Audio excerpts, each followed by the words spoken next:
दोस्तों, जीवन में बिना तकलीफों का सामना किए सफलता प्राप्त नहीं हो सकती। यह बात सत्य है कि इंसान की तकदीर उसके अपने हाथ में होती है। मेहनत से इंसान अपनी तकदीर को बदल सकता है, चाहे उसके नसीब में कुछ भी लिखा हो। आज की यह कहानी न केवल बेहद मजेदार है बल्कि अत्यंत शिक्षाप्रद भी है। अतः आपसे निवेदन है कि इस कहानी को अंत तक सुनो। दोस्तों, जीवन में अक्सर हम अपनी असफलताओं के लिए किस्मत को दोष देते हैं। हम सोचते हैं कि हमारे पास पर्याप्त संसाधन नहीं है, हमारी मेहनत बेकार जा रही है और बाकी लोग हमसे बेहतर हैं। लेकिन क्या कभी हमने यह सोचा है कि हमारी असली समस्या हमारी सोच और हमारे कर्म हैं? आज मैं आपको एक ऐसी प्रेरणादायक कहानी सुनाने जा रहा हूँ जो न सिर्फ आपकी सोच को बदल देगी बल्कि आपको यह भी सिखाएगी कि किस्मत के भरोसे बैठने से कुछ नहीं होता। हमारी किस्मत तभी बदलती है जब हम अपने कर्मों में विश्वास रखते हैं। तो चलिए जानते हैं कि कैसे मेहनत और सही दिशा में किए गए कर्म जीवन को बदल सकते हैं। ध्यान से सुनिए, क्योंकि यह कहानी आपकी जिंदगी बदलने की ताकत रखती है। एक गांव में रामू और शंभू नाम के दो सगे भाई रहा करते थे। रामू शंभू से 8 साल छोटा था। बचपन में ही उनके माता पिता का देहांत हो गया, जिसके बाद शंभू ने ही रामू की परवरिश की। कुछ साल पहले एक भयानक सड़क हादसे में शंभू अपनी एक टांग खो चुका था। अब वह अपाहिज था, लेकिन फिर भी मेहनत करके घर का खर्च चलाता था। दूसरी ओर रामू बेहद आलसी और गैर जिम्मेदार था। वह ज्यादा कुछ खास पढ़ा लिखा नहीं था, लेकिन आलसी और बेपरवाह था। उसका बड़ा भाई उसकी आदतों से परेशान था। हर सुबह वे उसे उठाने की कोशिश करते, लेकिन रामू हमेशा बिस्तर में लेटे रहकर दिन भर सोने का बहाना बनाता। उसके लिए जीवन का मतलब केवल आराम करना था और वह कभी भी कोई काम मन लगाकर नहीं करता। उसका भाई उसे कई बार समझाता कि समय अमूल्य है, लेकिन रामू पर कोई असर नहीं होता। वह कहता, अभी तो पूरी जिंदगी पड़ी है काम करने के लिए, अभी तो आराम करो। इस तरह दिन बीतते गए और रामू की आलस से बढ़ता गया। उसके दोस्त जो मेहनत कर रहे थे अपने अपने जीवन में तरक्की कर रहे थे, लेकिन रामू को यह फर्क नहीं पड़ता था। उसके लिए जीवन में कुछ भी महत्वपूर्ण नहीं था। उस दिन भी दोपहर के 12 बज चुके थे, मगर रामू अब तक सोया हुआ था। शंभू से रहा नहीं गया और वह गुस्से से चिल्लाया, अरे उठ जा छोटे भाई, और कितनी देर सोएगा? सूरज सिर पर आ गया, कब जाएगा तू काम पर? रामू ने अंगड़ाई ली और बिस्तर पर करवट बदलते हुए कहा, भैया तुम तो सुबह सुबह चैन से सोने भी नहीं देते। शंभू ने तंज कसते हुए कहा, क्या सुबह? तुझे पता भी है ये सुबह नहीं दोपहर हो चुकी है। मैंने तेरे लिए नाश्ता बनाया था, वो भी ठंडा हो चुका है। अब मैं दोपहर के खाने की तैयारी कर रहा हूँ, मगर तेरी नींद है कि खत्म होने का नाम नहीं ले रही। रामू को एहसास ही नहीं था कि वह कितनी देर तक सोया रहा। वह बोला, क्या भैया आप दोपहर का खाना बनाने की तैयारी कर रहे हैं? मुझे तो समय का पता ही नहीं चला। शंभू खांसते हुए बोला, रामू, पूरे गांव में तेरा नाम आलसीपन के लिए मशहूर है। जब भी कोई मुझसे तेरी बुराई करता है तो मुझे बहुत बुरा लगता है। अगर उस सड़क हादसे ने मुझे अपाहिज नहीं बनाया होता तो मैं तुझसे कभी भी काम करने के लिए नहीं कहता। लेकिन अब सच ये है कि मुझसे हम दोनों का खर्च उठाना मुश्किल होता जा रहा है और ये खांसी भी मुझे कई दिनों से परेशान कर रही है। रामू ने झुंझलाकर कहा, भैया सीधे सीधे ये क्यों नहीं कहते कि आप मुझसे तंग आ चुके हैं? शंभू ने शांत स्वर में कहा, ऐसी बात नहीं है रामू, मैं चाहता हूँ कि तू मेहनती बन जाए ताकि मैं तेरे लिए कोई अच्छी लड़की देखकर तेरी शादी करा सकूं। अब जल्दी से उठ और नाश्ता कर ले। रामू किसी तरह नाश्ता करके अपनी कुल्हाड़ी लेकर जंगल की ओर चल पड़ा। वह अब भी अपने घर से कुछ ही दूर पहुंचा था कि गांव के रघु काका ने उसे देखकर हंसते हुए कहा, अरे रामू, आज फिर से इतनी जल्दी उठ गया? अरे इतनी सुबह सुबह काम पर जाएगा तो बीमार पड़ जाएगा भाई।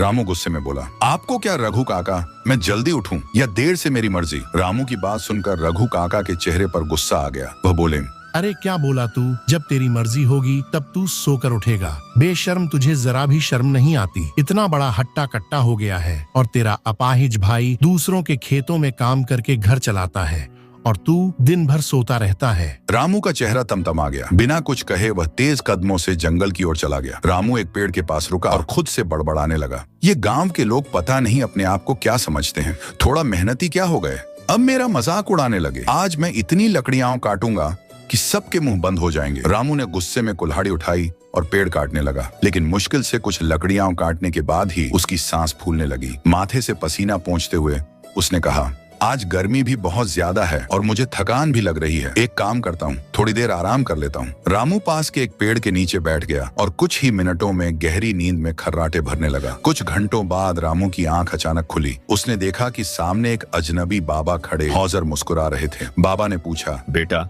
इतनी दोपहर में यहाँ जंगल में सो रहा है, कुछ काम नहीं करता?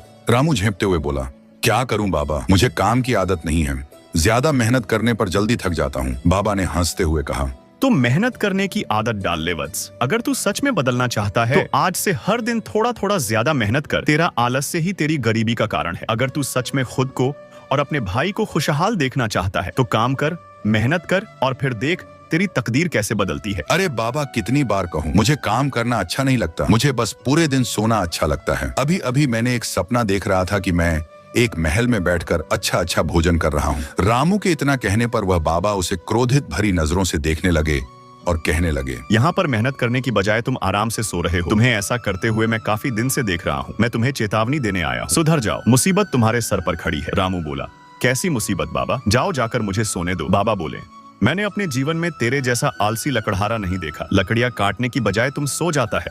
अरे बाबा, आज मेरी कुल्हाड़ी खराब हो गई है, इस वजह से मैं सो गया। रामू ने इतना ही कहा था कि उस साधु बाबा ने अपना हाथ पीछे की ओर कर लिया। अचानक रामू ने देखा कि उस बाबा के हाथ में एक कुल्हाड़ी आ गई। बाबा ने वह कुल्हाड़ी रामू को देते हुए कहा, यह कुल्हाड़ी नई और बहुत अच्छी है, इससे लकड़ियां जल्दी कटेगी। रामू बोला, जाओ बाबा, नहीं चाहिए मुझे आपकी ये कुल्हाड़ी, मैं सिर्फ अपनी कुल्हाड़ी से ही लकड़ियां काटता हूँ। बाबा बोले, आलसी लकड़हारे, ये क्यों नहीं कहता कि तुझे काम नहीं करना है? मैं तो तुम्हें चेतावनी देने आया था, लेकिन अब लगता है कि तुझसे कुछ भी बात करना बेकार है। इतना कहकर साधु बाबा क्रोधित होकर वहाँ से चले गए और रामू आराम से वहाँ पर दोबारा सो गया। हर रोज की तरह उस शाम भी रामू कुछ लकड़ियां लेकर घर पहुंचा। उसे इतनी कम लकड़ियां लाते देख शंभू झुंझला कर बोला, रामू, ये क्या आज फिर इतनी कम लकड़ियां? रामू ने बहाना बनाते हुए कहा, भैया, कुल्हाड़ी की धार कम हो गई थी, इसलिए ज्यादा लकड़ियां नहीं काट पाया। शंभू ने गहरी सांस लेते हुए कहा, रामू, तुम रोज कोई ना कोई बहाना बनाते हो, इतनी कम लकड़ियों से हमारा गुजारा कैसे होगा? रामू ने लापरवाही से कहा, कोई बात नहीं भैया, कल ज्यादा लकड़ियां काट लूंगा।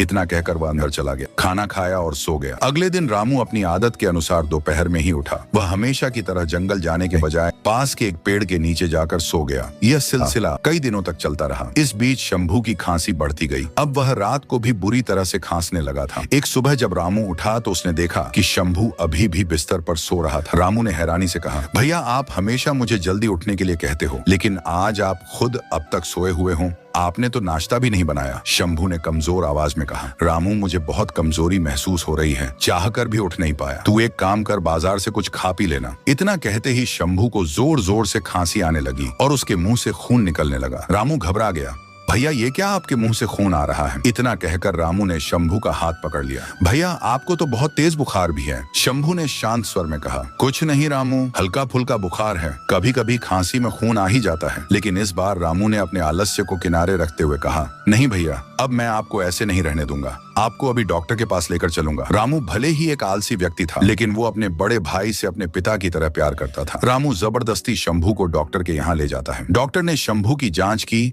और गंभीर नजरों से कहा, शंभू की हालत ठीक नहीं है, उसके फेफड़े बहुत कमजोर हो चुके हैं, इसे बचाने के लिए हमें जल्द से जल्द ऑपरेशन करना पड़ेगा। रामू चिंतित होकर बोला, डॉक्टर साहब, ऑपरेशन का खर्च कितना आएगा? डॉक्टर साहब बोले, कम से कम 50,000 रुपए। यह सुनकर रामू के पैरों तले जमीन खिसक गई, लेकिन उसने डॉक्टर के सामने अपनी चिंता जाहिर नहीं की और बोला, ठीक है डॉक्टर साहब, मैं 1 हफ्ते के अंदर पैसों का इंतजाम कर लूंगा। डॉक्टर ने कुछ दवाइयां दी और कहा कि इससे कुछ समय तक आराम मिल जाएगा। रामू अपने भाई को घर ले आया। अब उसे अपने आलसी स्वभाव पर बहुत गुस्सा आ रहा था। रामू ने तुरंत गांव के मुखिया के घर का रुख किया। मुखिया ने उसे देखकर हैरानी से पूछा, अरे रामू, आज सुबह सुबह मेरे घर कैसे आना हुआ? कहीं सूरज पश्चिम से तो नहीं निकल आया? रामू हाथ जोड़कर बोला, मुखिया जी, मेरे बड़े भाई की तबीयत बहुत खराब है, मुझे 50,000 रुपये की सख्त जरूरत है, मैं बदले में कोई भी काम करने के लिए तैयार हूँ। मुखिया ने हंसते हुए कहा, अरे रामू, तुझसे काम करवाना जो खुद के लिए लकड़ियां नहीं काट सकता, वह मेहनत का काम क्या करेगा? मुझे माफ कर,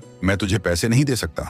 रामू निराश होकर वहां से चला गया और रघु काका के पास पहुंचा। रघु काका के पास बहुत सारी खेती थी।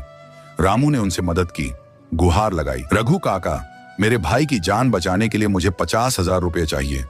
आप जितने साल चाहें मैं आपके खेतों में मेहनत से काम करूंगा। रघु काका ने ठाका लगाते हुए कहा, अरे रामू, तेरा आलसीपन तो सिर्फ इस गांव में ही नहीं बल्कि दूसरे गांवों में भी मशहूर है। तू खेतों में क्या खाक काम करेगा? चल भाग यहाँ से। रामू उदास और रोता हुआ जंगल पहुंचा और एक बड़े पेड़ के पास जाकर लकड़ियां काटने लगा। उसने बिना रुके 4 घंटे तक लगातार मेहनत की। वह खुद से कहने लगा, काश मैंने पहले ही मेहनत करनी सीख ली होती तो आज मुझे किसी के सामने हाथ फैलाने की जरूरत नहीं पड़ती। भैया सही कहते थे कि मेरा यह आलस्य मुझे एक दिन बहुत बड़ी मुसीबत में फंसा देगा। तभी रामू के कानों में उसी साधु बाबा की आवाज सुनाई दी। उसने देखा कि वही साधु बाबा उसके पास आकर बोले, मैंने तुझसे कहा था ना कि मुसीबत तेरे सिर पर मंडरा रही है, लेकिन तूने मेरी बातों को मजाक में उड़ा दिया। रामू ने सिर झुकाकर जवाब दिया, आप सही कह रहे थे बाबा, मैं सच में बहुत बड़ी मुसीबत में फंस गया हूं। मेरे भैया की तबीयत खराब है। डॉक्टर ने 50,000 रुपये का इंतजाम करने को कहा है। मैंने हर गांव में मदद मांगी, लेकिन किसी ने मेरी सहायता नहीं की। इस दुनिया में कोई बेवजह मदद नहीं करता। साधु बाबा ने गहरी सांस लेते हुए कहा, लोगों ने तेरी मदद इसलिए नहीं की क्योंकि तू एक आलसी व्यक्ति है। वे डरते हैं कि कहीं उनके पैसे फंस न जाएं। अब अगर तू मेहनत की बात करेगा तो लोग मजाक ही उड़ाएंगे। रामू ने दुखी होकर कहा, आपने बिल्कुल सही कहा बाबा, लेकिन अब मैं क्या करूं? अब मैं वाकई बदल गया हूं। मेरे भैया ने मुझे कभी मां और पिताजी की कमी महसूस नहीं होने दी, और मैं निकम्मा भाई उनके इलाज तक का इंतजाम नहीं कर पा रहा।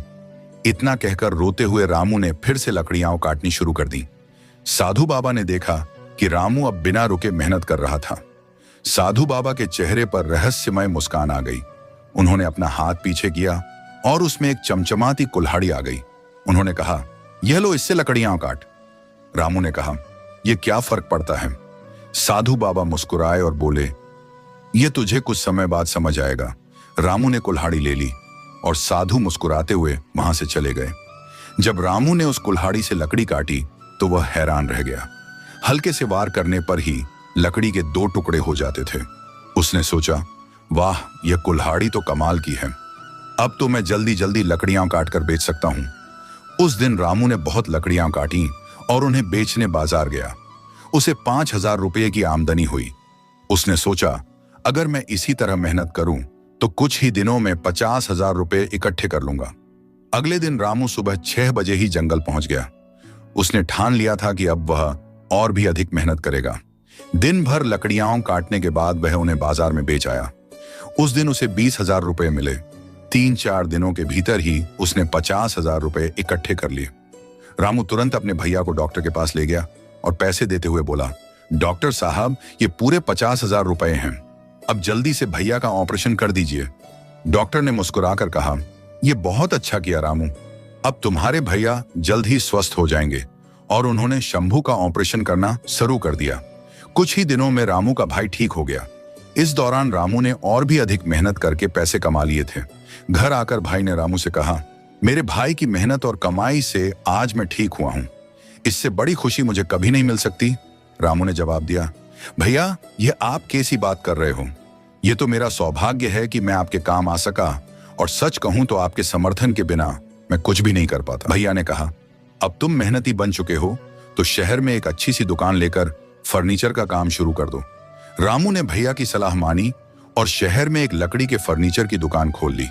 लेकिन उसने लकड़ी काटना बंद नहीं किया। एक दिन जब वह जंगल में लकड़ियां काट रहा था तो वहीं साधु बाबा फिर से आ गए। रामू तुरंत उनके चरणों में गिर गया और बोला, बाबा, आपकी दी हुई कुल्हाड़ी के चमत्कार से मेरे घर की स्थिति सुधर गई। मेरे भैया का इलाज हो गया और मैंने फर्नीचर की दुकान भी खोल ली। साधु बाबा मुस्कुराते हुए बोले, यह सब इस कुल्हाड़ी का कमाल नहीं है रामू, यह कुल्हाड़ी सिर्फ एक साधन थी। असली कमाल तेरी मेहनत और लगन का था।